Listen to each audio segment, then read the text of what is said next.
Oh, on a crisp Christmas Eve, I found myself in the ancient city of Rochester, drawn to a peculiar old charity house known as the Six Poor Travellers. This wasn't just any house.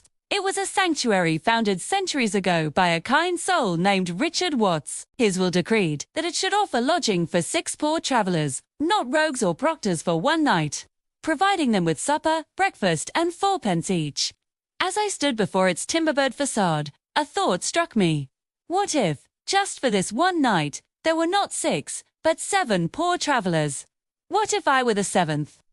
Filled with this whim, I knocked on the heavy oak door. The matron, a kindly woman with a warm smile, welcomed me in. I explained my unusual request to join the 6 travelers for their Christmas Eve supper and to provide a feast for them all. She was surprised but agreed, her eyes twinkling with the spirit of the season. And so, the preparations began. A grand table was laid in the common room, a fire crackled merrily in the hearth. The aroma of roasted beef and savory pies soon filled the air.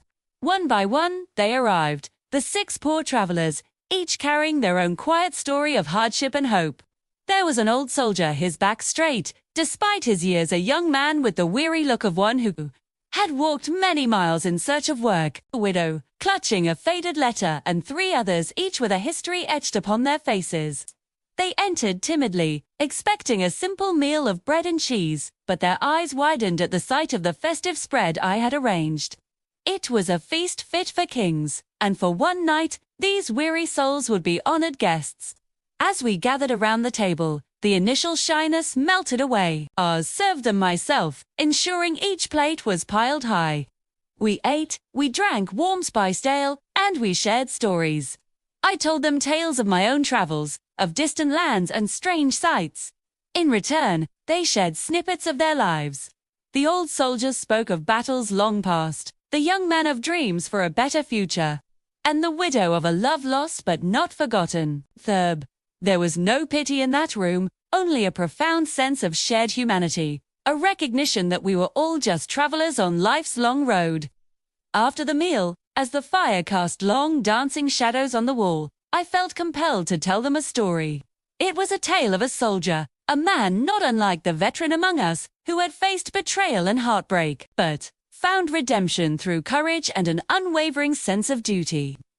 The story was about a man named Richard Doubledick, who, after losing his love, threw himself into the heat of battle, reckless and bitter. But under the guidance of a compassionate captain, he transformed himself, becoming a hero known for his bravery and his mercy toward the vanquished. He even came to forgive the very man who had wronged him, finding peace, not in revenge, but in compassion. As my story concluded, a thoughtful silence fell over the room. The old soldier had a tear in his eye, the young man a look of newfound resolve. The simple tale of honor and forgiveness had touched them all. The night grew late, and one by one, my 6 companions retired to their clean, simple beds, their hearts a little lighter, their spirits a little brighter.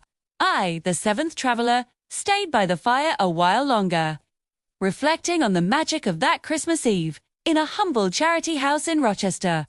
I had found the true spirit of Christmas not in grand gestures, but in the simple act of sharing a meal, a story, and a moment of kindness with fellow travelers.